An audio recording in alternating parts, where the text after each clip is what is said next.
Ladies and gentlemen, boys and girls, it's time for episode 2. You're listening to Rapscast. I hope you caught us last week talking about all things Raptors. And here we are again. I'm here in studio with my buddy Kyle. And we're going to get right into it for you. The first on the docket, to talk about is the Raptors' impressive showing in Clipperland out in LA.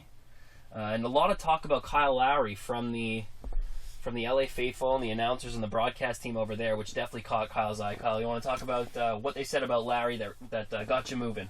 Yeah, so the Clippers announcers, they're talking, and they're basically saying that Kyle Lowry is the NBA's best-kept secret. He's the most underrated point guard. So the first question we got to talk about is, where is he in terms of ranked around the league? Is he a best-kept secret?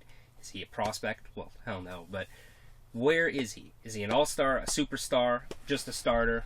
What do you think? I definitely think he's still a secret being kept. No longer the best kept. I think the hype that Toronto has garnered has, helped his stock rise in that regard, but it just kind of comes with playing for a team like the Toronto Raptors. You're not going to be in the big American headlines if you were playing for, say, the New York Knicks or the Chicago Bulls or the Washington Wizards, like his fellow elite Eastern point guard is playing for. But I think that Kyle Lowry has risen to, he is the bona fide best point guard in the East. He's he wins games for his team. He's playing on the best team. In my view, Kyle Lowry definitely tops in the East. How does that make him underrated?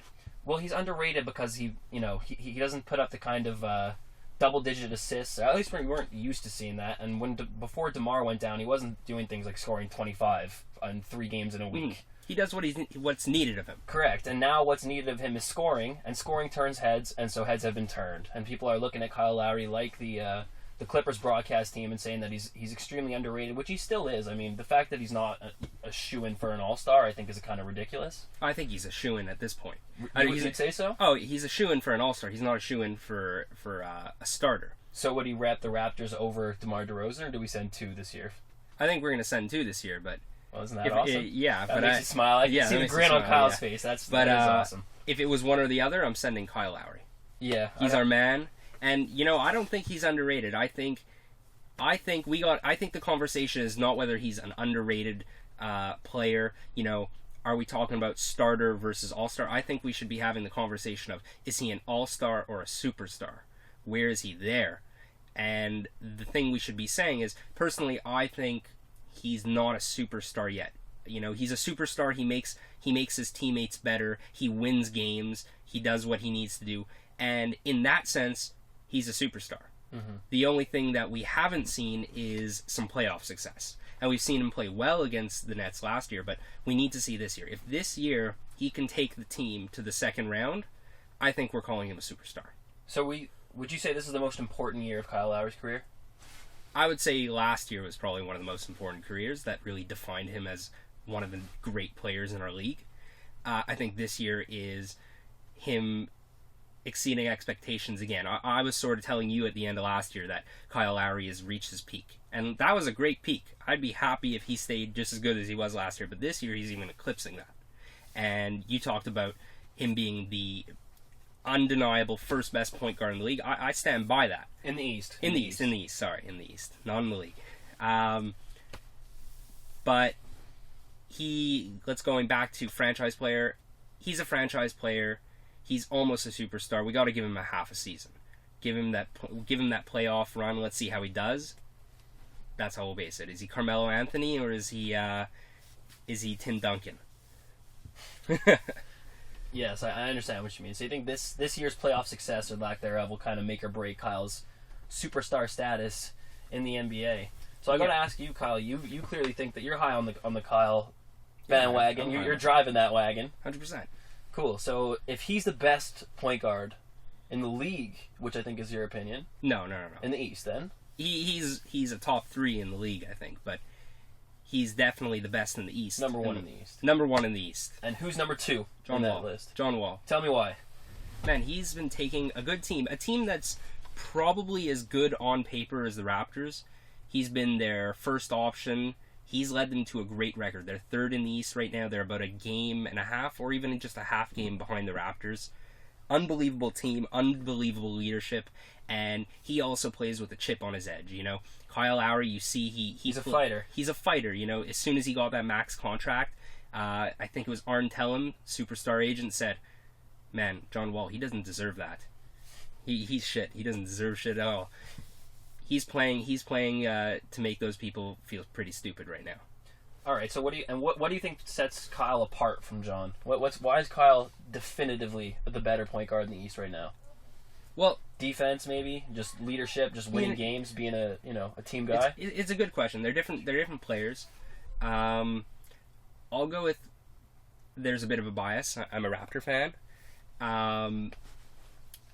But they're different players, and John Wall has a bit of glaring weaknesses, but Lowry's a very complete player. He could hit his shots, he could hit layups, he could hit dunks. Mm-hmm.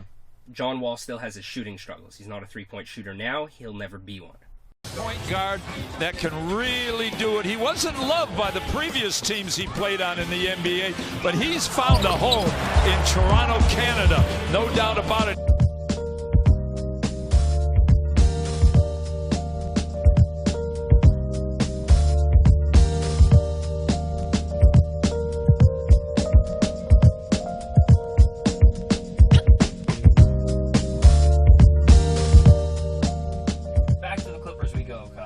Possibly the battle of the two sixth men.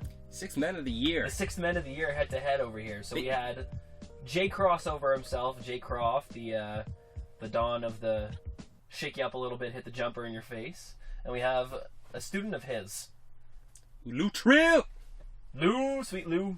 Oh man, what a guy. Will, yeah. Interesting matchup, man. Yeah, very interesting matchup. I think this time Jamal happened to get the better of him, but in general, right now, who's a sixth man you'd rather have on your squad? Are you asking me which one would I rather on the Raptors? Yeah, I guess we'll remain subjective in that. It's regard. tough. To me, I think they're really similar players. Lou Williams has a better ability to get fouled. And it's funny, he gets fouled in the weirdest ways, Lou Williams. They're never like driving to the post. It's always just... It doesn't look like a foul. It doesn't look like a foul. It's just like he moves weirdly, and he's a master of...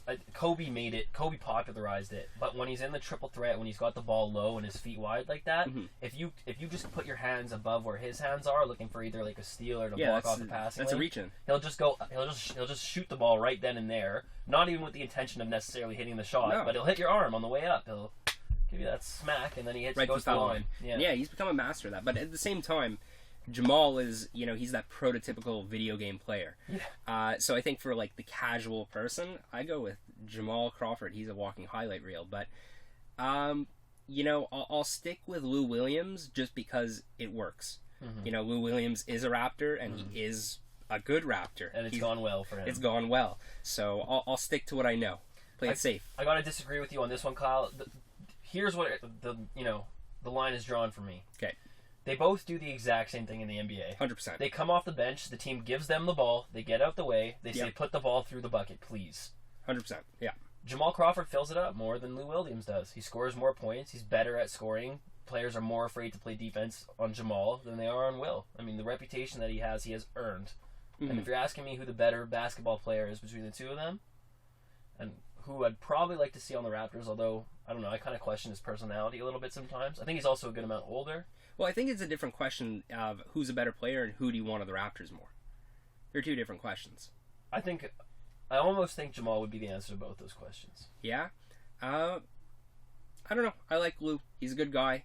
He has threesomes on the court. He has threesomes off the court. I like him. Good player in both ways.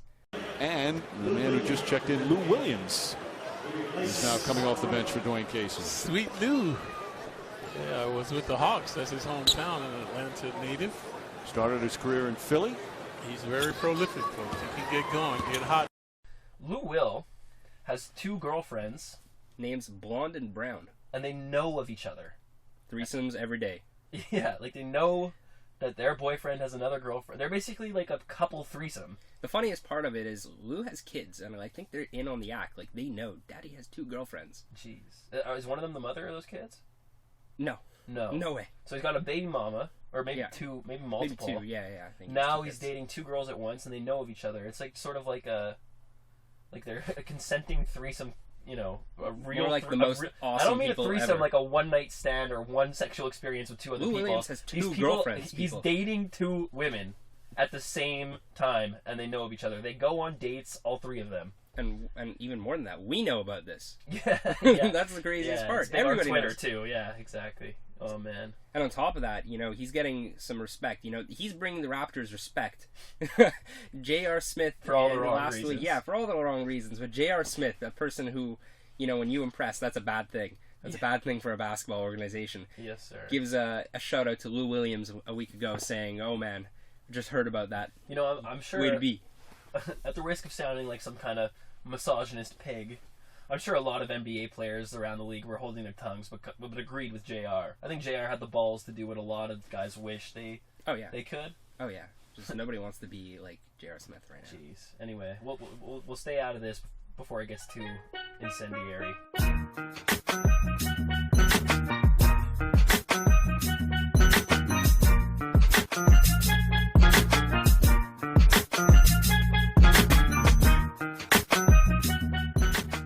So what we're going to do right now is we're just going to talk about in a vacuum, so not in the context of who's better for the Raptors. It's just if you were building a team and you could choose Kyle Lowry over a different point guard, or would you trade Kyle Lowry for this point guard in a vacuum? Would you do it, and why? Okay, so I'll start it up. Kyle Lowry, and this is current. You cannot look at the past. I mean, you can, but It's current and it's also future. And future, yeah, but you know, like to say Darren Williams is like the hot shit is a bad choice. Yeah, that's probably a bad choice. Okay. We're not looking at his All-Star days. He's understood, Kyle. Okay, so let's talk about Kyle Lowry or Chris Paul. Chris Paul. I don't even have to think too hard about this one. Really? Yeah, absolutely. Chris Paul to me is like, you know, the biggest basketball maestro at point guard that we have in this league. You know, we talk about in football a term that likes to get thrown around a lot by talking heads like I'm training to be, is that he's a game manager.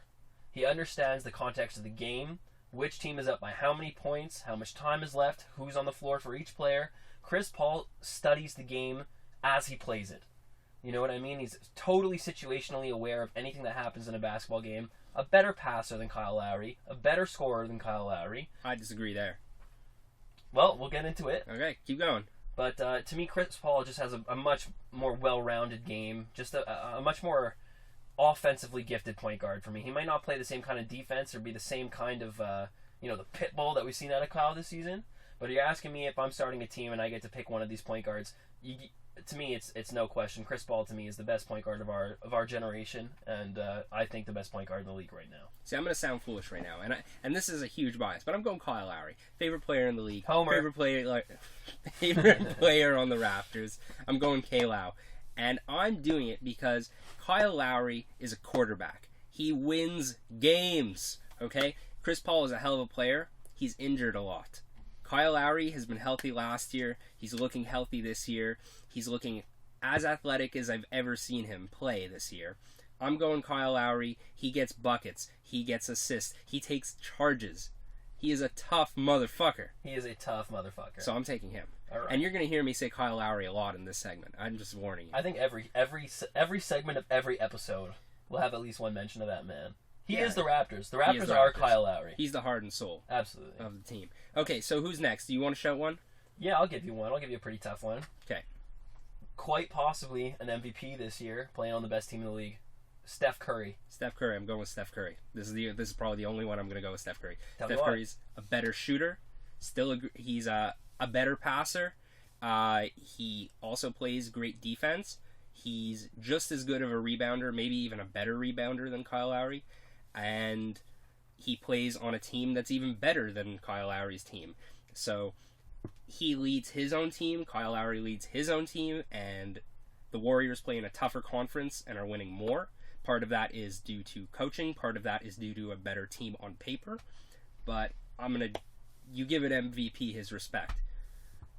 Steph Curry. Probably one of the biggest force at point guard in the NBA. Yeah, The right most now. game-changing point guard. Yeah. Yeah, just like playing against him must be such a pain in the butt. You know, you leave your hand down for 2 seconds. So there's nothing you can do. Throw out three, you know? Yeah, you can do anything. An incredible player. I'd even go out on a limb and say that right now he's the most exciting player in the NBA. Yeah, well, definitely one I mean, of them. of course, that's very subjective. but Yeah, definitely one of them. If you like 3-point shooting, Oh, yeah, he's your guy. he's the man for you. That's your team. All right, so why don't you throw me one now, Kyle? Okay, this is one I actually want to talk about. Cool. Damian Lillard. I think Damian Lillard's upside is tremendous. Yeah. I love the kid's game. Love it. I think he's so smooth. I think when he came Agreed. into the NBA, he was already had the skill set of an NBA player. 100%. You know, shooting, passing, taking it to the rim with both hands, getting by defenders, mid-range game. He's really starting to come into his own. I think his offensive game is limitless, just about. But what concerns me about Damian Lillard is two categories in which he is murked by Kyle Lowry. Okay. The first of which is just the competitive spirit. You know, you don't see it on Damian Lillard's face the way you do on Kyle Lowry's. You don't see him, taking it to the rim super strong, even though he's got his hands on his knees sucking wind between whistles. You know what I mean? Kyle Lowry, to me, was born to win basketball games. Yeah, I feel you there. And Damian Lillard, although he is... I'm gonna say he's a lot more skilled than Kyle Lowry. I think he's gonna be like a top scorer in this league in years to come. So who are you taking? I'm gonna take Kyle. I'm taking Kyle. Yeah. I'm going to take Damian. All right. I'm taking Damian Lillard. I'll tell you exactly why. Damian Lillard is one of the few players like Kyle Lowry who just has a knack for winning, and he knows how to win games. And we've seen it in, I think last year, he was a guy last year, he was a sophomore, and he brought the Blazers to the conference semifinals? Yes. Yeah, to the conference semifinals. And that's they as beat a the sophomore. Warriors last year. Yeah. Yeah. He is a player who has a knack for hitting clutch shots, a knack for winning, and doing what it takes to win. He's tough as nails. He knows how to hit those clutch threes. He won a few last year hitting crazy a couple clutch game passes. winners. Yeah. And he does what it takes. He knows how to score. He knows how to assist. And I do think he has that mental toughness to win the games that Kyle Lowry has. Plus, he's in his third year in the league. He has enormous upside. That's for sure. I think he's going to be one of the next great point guards, and when I say great, I mean top 3. You think he can improve? You think in the part of his upside is defense, though? I know the kid's athletic, but his toughness has me a little concerned, and I haven't seen him stop point guards. It's not like I watch a ton of Portland stuff, but I don't think of him as a guy that a point guard is a little nervous to go up against. Okay, I disagree. I think, you're going up against Damian Lillard, you're game planning for him. He is going to drop 20 points. On the defensive end, though. You're game planning for him on your defense. You got to play him a certain way when he's got the ball. For sure. Yeah, he's not elite defensively, but, they have Wes Matthews, so they're going to... If we're going Kyle Lowry versus the Blazers, they're going to put Wes Matthews on Kyle Lowry, so it's a tough team. The Raptors are going up against the Blazers next game. It's going to be a hell of a matchup. But I'll still stick with Damian Lillard, getting back to the point. I think his upside is really high, and the guy is just a professional basketball player. Absolutely. Who's next? We still got a few of these? Yeah. Okay. I'll throw one at you. Another very exciting player, somebody I'm a big fan of, Russell Westbrook. Russell Westbrook. A lot of people love the guy. A lot of people hate the guy. Definitely the most athletic point guard in the league. And very healthy. I'll still with the exception of this. Yeah, this year and a bit of last year, but he has one of OKC's records for most game played. I'll stick with Kyle Lowry. I don't have any good reason for doing so. He's your favorite player. Yeah, he's my favorite why. player.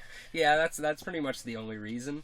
They're both great players. They both do just about everything well. They don't have any big holes in their game, and they both know how to win. So, really, to me, it's about a toss-up, and if we're talking about league's best point guards, I think they're both top 3 point guards. So, I'll just go with Kyle Lowry. This is a Raptors podcast. I like the Raptors. I'm going with my boy.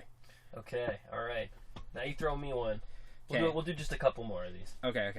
This one, it's a bit too early to tell, okay? But there's a good reason I'm asking it. Marcus Smart. I knew you were going to say that. Pitbull versus the Bulldog. They're very similar players. Very much. Very similar. Very tough point guards. Guys who can be running backs, but their bodies like running backs, but they're playing point guard. He's not super fast. He's not super quick. His skill set is good. His toughness is good. Would I trade him in a vacuum for Kyle Lowry? The one X factor, the one where he beats Kyle is his age, obviously. Yeah. Because you're considering the future I think Marcus Smart has more years in elite level than Kyle does because, people get old. That's just the way of the world. But would I trade in a vacuum? No, I wouldn't. Kyle will be a better... When they're both retired, Kyle will have had the better NBA career. Okay, I guess that's what we want to know. Who's going to be the better ball player? It's really tough, and I really like Marcus Smart as a player. I love his game, his skill set, and he reminds me so much of Kyle. There was actually a quote this year where they asked Kyle Lowry whether he feels like his game is like Marcus Smart, and Lowry had to stop the interviewer and say, "Wait a second, don't you think he's a little bit like me?" I've been here a little bit longer. I've been here a little bit longer. Absolutely. Give me some respect. Well, good for Kyle. Yeah, so it's tough, and I'm going to go with Kyle Lowry because Lowry's a proven commodity. Marcus Smart is a lot younger, and we're basing all of this on potential, and potential is not guaranteed. I think he will reach a very high potential, assuming he stays healthy, and I think he's going to make Boston a very excited team. I think he's going to make me watch a lot more Boston games, and he's a hell of a player. He reminds me so much of Kyle Lowry just because of the toughness. But I'm sticking with Kyle Lowry. He's a guaranteed commodity. Exactly. Any jersey he's in, any night, he's just going to play his butt off. That's Kyle, Yeah. So one more. agree with that. One more. You go. Okay. Well, we talked about it earlier. I guess we have to drop it, especially since he's been in the news recently. Rajon Rondo, 1-for-1. Kyle Lowry. Kyle, what do you think? Kyle Lowry. Tell me why. Okay. Rajon Rondo is a great player, and he used to be one of my favorite point guards in the league. But the problem is there's just too many flaws in his game. The guy cannot shoot the ball, so he's only a threat from around 15 feet in or so. Now, that doesn't stop him. He's great. He's great at getting to the line. He's great at setting up his teammates, but he just has too much of a flaw in his game that when you're leaving him in crunch time, I'm going to foul him. I'm hacking a Rondo. And the other thing to his game is that we know he gets tons of assists, but as I mentioned last week, when you look at the team assists, you're going to see that he gets 10 to 13, but the rest of his team, they starve in the assists. And really what that's saying is he's really a ball-dominant player. He sets up his team, one pass, shoot. Yeah. I mean, you have to keep in mind what team he was playing on, what team we're talking about. That's true. That's 100%. But Kyle Lowry is more a player to me that there's no flaws in his skill set, and he really does in the game what the game does to him. If he says, okay, it's time, I need a clutch basket, he'll get it. If I need to get my teammates going, you got to get him hot, that's what he's doing. Take a charge, that's what he's doing. Rajon Rondo, he can do most of that, and he's still a great point guard, but he needs to have a team built around him, and he needs to fit in a good system for him. Yeah, I'll make this point for my buddy Rondo. I think Rondo could get more out of a great team than Kyle could. If you put Kyle Lowry in his prime back on that championship Celtics team, I don't think they go to the finals. I think Rondo, when complemented by world-class players, can really bring out the best in them. I don't even think it's a discussion. I think Rondo is the best pure passer of the basketball that we have in this league right now. Yeah. So I think when you put Rondo, like you did with players like Paul Pierce and Ray Allen and Kevin Garnett, and like he's sort of going to have now over in Dallas. I think that's what Mark Cuban's hoping for. Right, exactly. I think you give Rondo a chance to be his best self. Yeah. So that's the only argument I give to Rondo, but I see what you're saying. I mean, Kyle's obviously a much more well-rounded guy. The question also is, who are we taking today? And today, Rajon Rondo is a guy who's had a bit of injury history, a guy who's a bit older, and who doesn't play as good on the defensive end as he once did, but he's still a great defender. But not as good as Kyle. I mean, I was comparing him to Kyle. I think Kyle shuts guys down better than him. He might not get the steal numbers or whatever, but guys hate trying to drive the ball on Kyle Lowry. They know they're getting charged. They know he's getting a charge. They know he's not gonna be soft.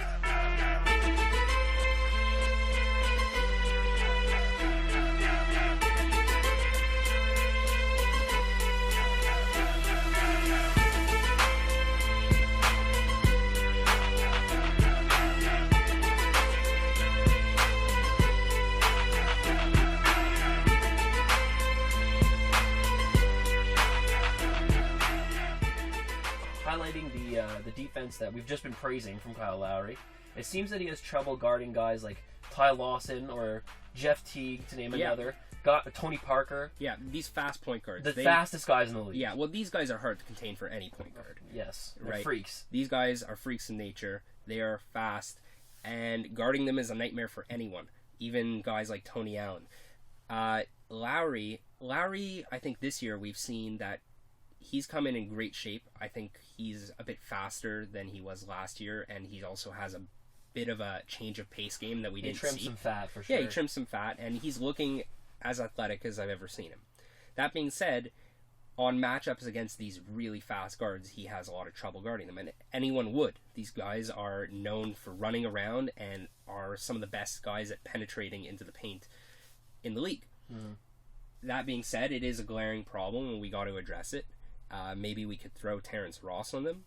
I don't think it's anything we could say, Lowry, you need to do this better. I mean, there's only so much we could throw on his plate. But it's a hole in his game, is what you're saying. It's a hole in his game. It's nothing we need to freak out about. I mean, Ty Lawson had his way with us, but Kyle Lowry had his way with them. So that's true. Kind of evened out.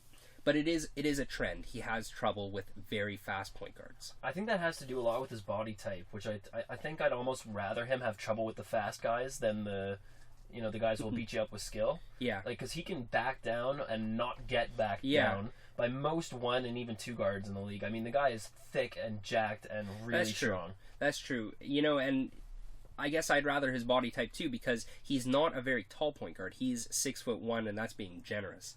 Right, he is a small guy, so having he's a very big guy like Joe Johnson or Marcus Smart, and that's going to play very well for him as he gets older. Joe Johnson, as he got older, brought up that post game of his that really destroyed us last year. So hopefully he'll mature more gracefully because of his body type. A lot of players like let's say Jeff Teague, who are just athletic freaks, they don't mature as well. So. There's really not too many point guards in the whole league as thick and as strong as Kyle Lowry. No. As far as having like a low post game, I mean, ask John Wall, for instance, a guy who we were just comparing him to try to like throw his butt on him down low on the block, like it's over. You're throwing around a guy who's much stronger than you. Yeah, and what's funny is Kyle Lowry has a 4-inch like height difference. He's much smaller than John Wall, but way stronger. Stronger. Bang's way better. He's like the Chuck Hayes. The point guards. Yeah, good, absolutely. The point guard. Very good comparison. Except much faster. And much better at a lot of things. Yeah, except for giving them the lean. Kyle Lowry's a guy that obviously he gives his team direction, personality, leadership, and that swagger that you need to be a good team. Lowry scoops it up. Lowry driving right to the rim, dumps it off, two-handed slam. Crossover. Here's Lowry. Plus the foul. What a strong move. If I had to pick the one guy who's been the heart, the soul, the leader of this team, and the MVP of this team, it's that man right there, Kyle Lowry. Spin move. Oh, how sweet it is. Here's Lowry, the three. Got it. Kyle Lowry from downtown. Stolen away by Lowry. The guy who runs this ship, who runs this team, who sets the tone, is Lowry. He has been brilliant. And take it away, Lowry lays it up and in. He gets one of those a game. Out in transition, up top, Lowry feeds it. He is leading this team, and you always want that from your point guard. He is a great competitor.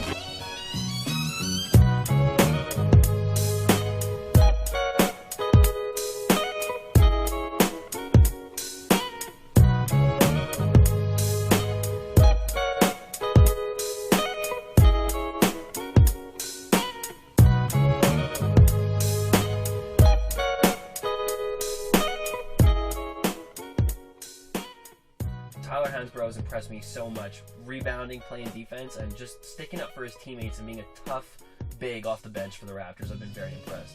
Yeah, I agree. He's a tough guy. I don't think I'm as high on him as you are. He's a guy that he does his role. He brings in the energy, and I think energy is the key word because, he does unlock a lot of talent, but he makes up for it with his hustle. He makes up for it with his hustle, and that's the key part of his game. We went into Denver, and a lot of the team looked very tired. He was one of the players that we kept in crunch time because he really lifted up the energy of a lot of the players around him, and we need him for games like that. He comes in with jump. That's exactly it. But I do think that he does lack a lot of talent, and I thought it was a pretty funny and accurate comparison that one of the announcers of the Denver game said. They were comparing Hansborough to Farid and just saying that less athletic Farid. No, they were saying... Yeah, actually, that's exactly what they said. Yeah. They just said Farid is a way more athletic version of Hansborough, and I guess that's kind of a knock on Farid, because Hansborough is not a very talented player. You know what's so crazy, Kyle? He was a crazy college scorer. He was Yeah, the he number was. one option on his Tar Heels team. Can't see that anymore. Yeah, I mean, he just had... Basically, he still has this, which is a money jump shot from not mid-range, but a little bit close to that. Yeah. Sort of like the 12-foot range. Yeah. And he just hasn't had a chance to use that in the NBA. Yeah, and I think a lot of his troubles aren't his fault. It's a lot of just his body, and he's a guy... He kind of reminds me of a Toronto Raptor, because he's this tall guy with short little arms, and whenever he goes up for a rebound, he does not know how to go up for a rebound straight. He's always flailing his arms around, and... He works so hard, He works so hard.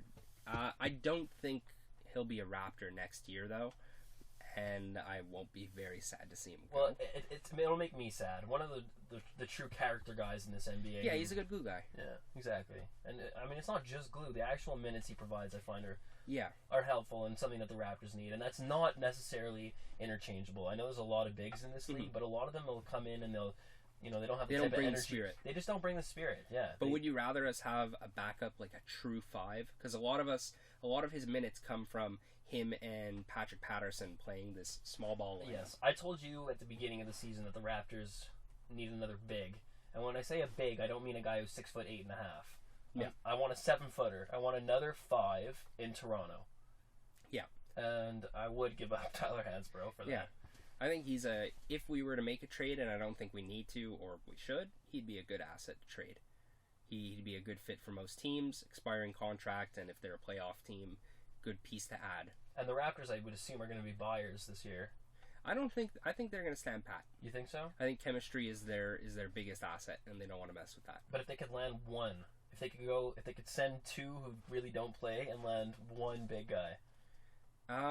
Well, the thing is, to a seller. Okay, so you pick up a bad contract. Yeah, no, I understand. So we'd have to send out like a guy like Tyler and Chuck Hayes, yes, and maybe a first round, and bring back someone we could use. Yes, I don't think we need to do that.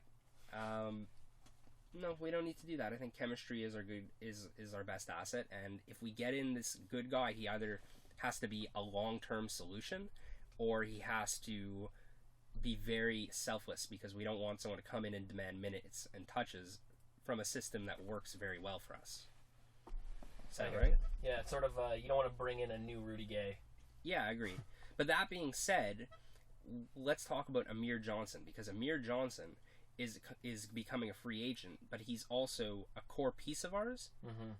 But it's also time to start thinking, what's our future with him? Or are we getting How rid of old? him? Amir Johnson's like 31. No, Amir Johnson. See, that's the point. He's 28 or 29, but he 29?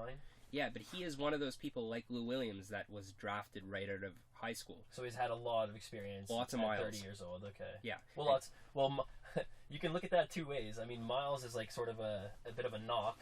Maybe his body's a little banged up or whatever. But having years of experience. In the he's NBA, a great veteran, a great being coached player by multiple people, like those, that kind of thing. But he is out. a guy who's playing at 60% any given night. So, if we do have to make that trade, he is someone we got to start thinking: is he a Raptor next year, or is it time to upgrade from Amir? I think the Raptors could definitely upgrade. I mean, I know that's going to pain a lot of Raptors fans. Yeah, he's a fan. Amir has a place in our hearts. I would love to see Amir retire with us. I would too. I would too. But the Raptors could upgrade. I have to say that as well. If there was some kind of solution where we could get him at a cap-friendly contract, keep him in as like a second, third big, or even first center off the bench, that would be great. I just don't see that happening. So who's a good guy we could get? A power forward that you'd replace him? So many of them. I mean, the guy's got to be at least 6'10". No, but give me a name. Who do you want? Brooke Lopez. Brooke Lopez. I don't want Brooke Lopez. No, I you don't disagree. like Brooke? Well, the thing is, Brooke's a bad fit for us. We have Jonas Valanciunas. Yeah. Right? They're both pure centers. Yeah, but JV is not. I mean, maybe not as a long-term solution, but JV can't score the ball from the center position the way Brooke Lopez can. Not yet, but I think Brooke's the best. looks the best. The best at scoring as a center. Right? But for his contract, for his deficiencies defensively, I don't think we need him. A lot of people have been talking Greg Monroe. That would be very interesting. Interesting, yeah. Great passer. Tough center. But we'd have a big fallout on the D. Well, who'd we give? Who? We'd have to give up, let's say, the hypothetical is give up Amir Johnson. And a pick. Yeah, and a pick. And you're telling me Greg Monroe wouldn't play the defense that Amir Johnson does? No. There are very few people who play the defense Amir Johnson play Amir does. defense? Yeah. That's true. So let me think about who are the big defensive bigs? I'll tell you. Like DeAndre Jordan? Yeah, but DeAndre Jordan, but I don't see that happening. I'm kind of thinking of it, who can we get? Right. Although DeAndre is a free agent, and we have the money. I'm sure he'll want to resign in LA. Yeah, I agree. How about I would be very tempted. Al Horford. Oh, great call. Good call. And you love the Hawks too. Yeah, I love the Hawks. He's a great player. Yeah. Very skilled center. Yeah, he would be a good replacement, but I'm not sold on getting rid of Amir. Not yet. Love the guy. I'm not sold on getting rid. When I said we could improve. Yeah. Like, I'm just saying that Amir Johnson's skill set is a little limited. Amir Johnson, it's not his skill set, it's his health.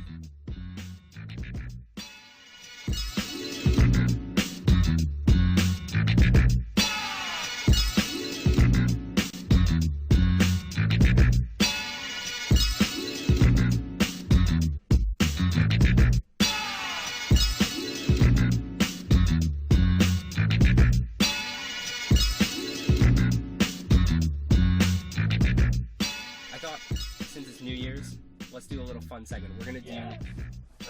Drop the seriousness here. A little less, sports analytics. A little more fun. Yeah, we're gonna do New Year's resolutions for Raptors players or coaches. Doesn't need to be basketball related. Anything. So I'm gonna start it off. Okay. Landry Fields. I'm starting this off with Landry Fields, and I'm going to say his New Year's resolution should be to bring his PS Vita to the bench. Those great commercials. I'm just gonna throw these your way, Kyle. You seem to have a good grip. No. We got to do this two ways. This is a podcast, conversation. All right, so give me one. Okay. Try to go off the top here with a funny quip. Okay, Lucas Bebe Nogueira. Get some minutes, man. Check into an NBA game. Get a block shot. Score a bucket. Get a block do something. shot. I like that. Okay. Get something. Just get some kind of stat to tell your family about back home in Brazil. That's good. I was gonna say for Lucas, maybe like grow your facial. Oh no, cut off your facial hair to look more like Sideshow Bob. That reference went way over my head. From The Simpsons. Uh-oh. Sorry to my listeners who are huge Simpsons fans and are very disgusted in me because I don't know much about The Simpsons. Okay. Let's go with Grievous. Let me hear one. Only take shots when you're open and it's late in the shot clock and you need it. Don't chuck a 3-up when there's 20 on the shot clock. That's my resolution. Yeah. I would love to see that. I would definitely be really happy not to see him chuck up an early contested 3. Granted, this is a big knock. I like Grievous Vasquez. I think he's important to the Raptors. Yeah, he's one of my favorite players. But oftentimes I get very frustrated when he'll take the ball up the court, come up, set one screen will be set up high for him. He comes off the first screen of the possession. He hasn't passed the ball to anybody yet, and he chucks up a 3 with 21 left on the clock. I think that's a little ridiculous. Yeah, but a lot of that, also comes because he has a lot of responsibility on the team, and we wouldn't say the same thing of, let's say, DeMar DeRozan, or I would say like Lou Williams, right? Okay. Just because Lou Williams, he has one set goal, that's what he's responsible for: take shots, get buckets. General Grievous, he is the general. He has to do a lot, and he's expected to do a lot, and that's why we get angry at him. He's a great player, and we have high expectations. The whole early shot clock, I know, not amazing quality shot. Agreed. I hate that shot. It makes me sick. Yeah, it makes me cringe very much. What about? No, my turn. Okay. I send you one now. Okay. I'll go with the lead. DeMar DeRozan, Kyle. DeMar DeRozan, get healthy. That's it. Get healthy. Okay, that's it. All right.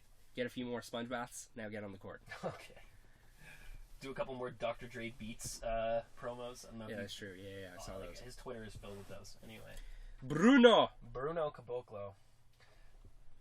I want to be serious about this one. What you need to do is you need to make a statement in the D-League. You need to up your game. Statement game. A statement, not just a game, just a stretch of just elevate your game entirely so that every game can be more of a statement game than it was previously. I think he still Give me a gets, specific, though. That's a like, little too general. average at least 14 points in the D-League. Okay. And block shots. Just be an effective player there. Fill it up all over the stat sheet. A few assists, a few blocks. Try to rebound the ball as well as you can, but average about 14 and shoot 50% for Bruno. Okay, I think that's a little tough, especially the rebounding. I've seen he doesn't have good instincts at all for rebounding. I think I'd be happy if we see him play great defense in the D-League. And the nice thing about the D-League is we could see all the games on YouTube. They stream live. For free? Yeah, Oh, stream my live from goodness. YouTube. Fantastic. And that's high quality basketball. That's basically the next best league in the world after the NBA. It's not that great. I watched one. Really? Not that great. Like missed shots and You know stuff. what? You know what the halftime thing was? Trampoline backflip dunking. Oh no, you wish it was that. Oh no. It What was was children playing the chair game where you run around, take over Musical chairs. chairs. That's it, musical chairs. Children playing Children musical playing the chairs. chair I game. swear to God, and people live tweet and live comment like, "Are we actually watching this?" That is the that's- D-League. I don't know. It's an original idea. It's not a good idea. It's not a good idea. Okay. You pay money for tickets. You want to see a real halftime show. James Johnson. That's the next one. James Johnson. James, get your neck tattoo removed. Oh, I was gonna say get another neck tattoo. I want to see Raptors. When he retires from basketball, that's gonna bite him in the where. Yeah, he's gonna try to get a job, and they're gonna say, You "What?" clearly have a history of gang violence, and I don't want you in my Thank you. establishment. No, thank you. But he's a good guy. I think he'll get the job. He's a hell of a guy. I Good agree, character. he's a hell of a guy, but people judge Kyle. I'm People not saying judge. it's the way it should It's be, unfair. but it's the way it is. Okay. And the guy has a tattoo on his neck that says I don't even know what. Okay. You want to ask me? I do believe it's my turn. So I'm gonna look at Kyle Lowry. Go with your favorite player. Man, keep doing what you're doing. Just keep doing. That's No it. That's resolutions. it. The resolution is keep doing what you're doing. Okay, cool. You got anything different? For Kyle, try to look less like you're 16. The baby-faced assassin. Grow like a mustache or something. grow No, it'll something, look like a puby little weird mustache. Maybe grow like a Jonas Valanciunas beard. Or just like walk with a cane and a top hat or something. Just make yourself look a little older. That's true.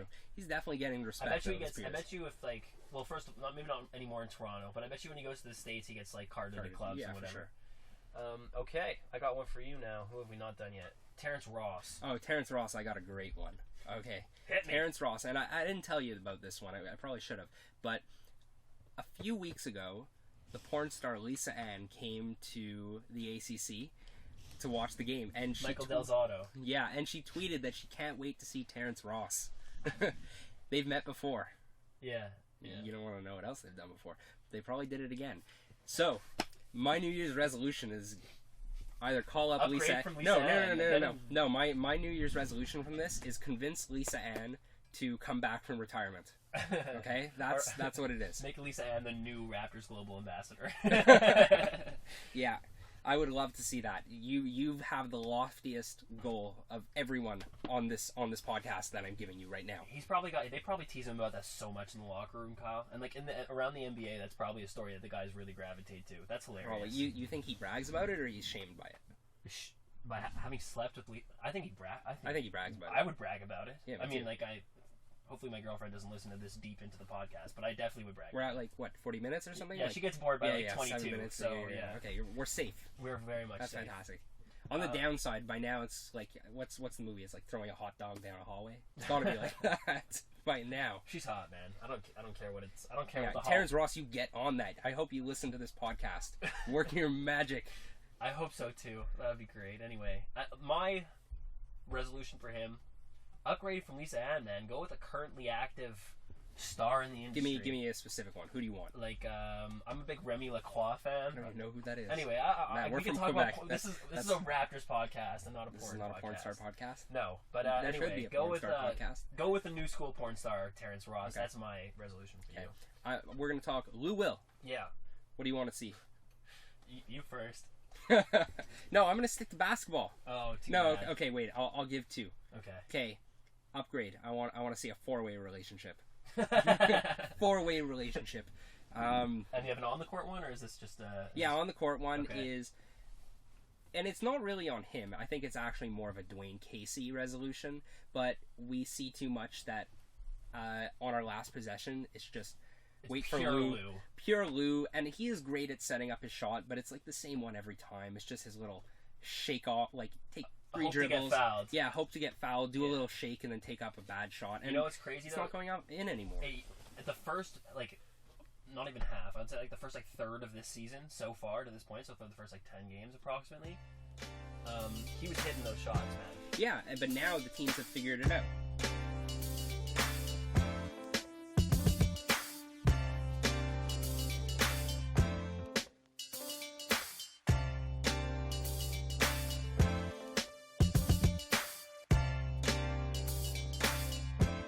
Okay, we'll do the last one. We're going to skip out some scrubs. Okay. Amir Johnson. Amir Johnson. Get healthy, like you said about DeMar. Yeah, agreed. And just be 100%, come in with the energy, be the Amir Johnson that the Put a little Toronto extra faithful ankle tape knows on. and loves. Yeah, okay, I like that. Okay, now let's just go around the league real quick. Okay, real quick. Okay, let's talk about, we've been seeing, the Nets have been saying, we're going to start selling our big three. Apparently the Celtics are pretty interested in Brook Lopez. Yes, sir. What do you think? I think Brook Lopez is a fantastic player, a fantastic center. As far as offense goes from the center position, he's about as good as you get in the NBA right now. Mm-hmm. I think having a good big who can be an option on offense is an important thing for an NBA team. I think if you look at all the good teams in the NBA, they have a big they can give the ball to, with the exception of maybe Golden State. But they have David Lee, who kind of sort of fits that mold. Yeah. But I think a big man who can put the ball in the basket when he's got his back to it is important. So Brook Lopez to Celtics, I think would help them rise to relevance again. Yeah, I love the fit. Would be good. I love the fit.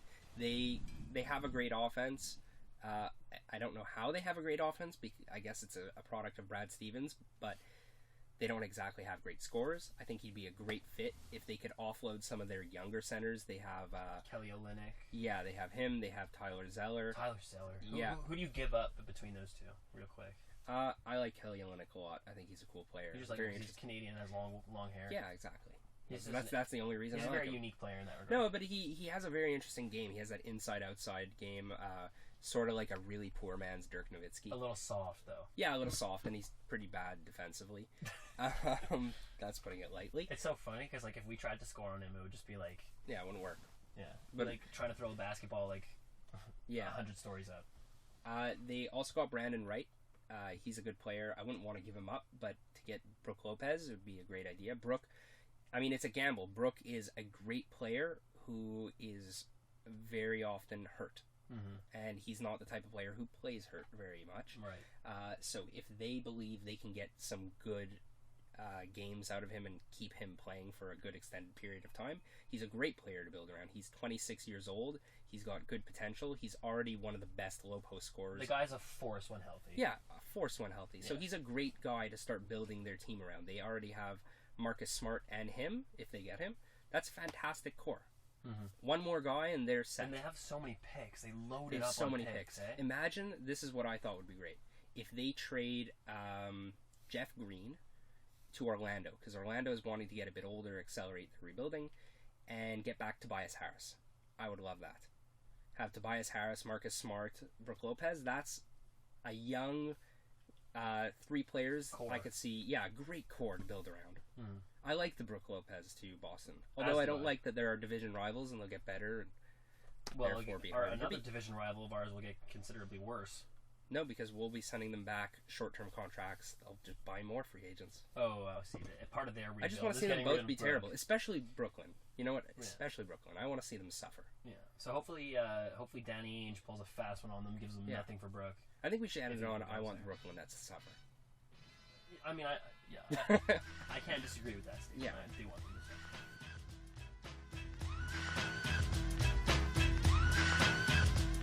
Happy New Year's, everybody, and Merry Christmas, although Christmas is over. Just thank you so much for listening. We'll be back in the new year. More episodes to come. Go Raps, go! Let's take more wins on this road trip. We love you. Thank you.